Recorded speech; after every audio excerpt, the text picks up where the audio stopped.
Okay, so this is the homemade cough syrup, and inside of the little jar we have the peppermint crushed candy.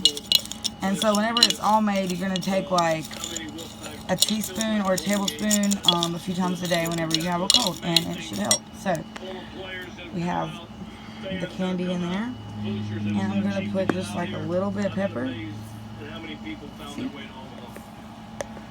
A little bit of pepper. And about 2 tablespoons of honey.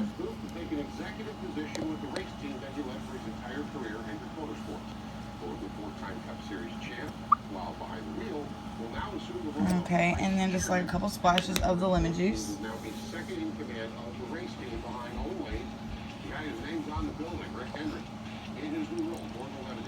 That's good. And then the bourbon. I'm going to fill the jar with that.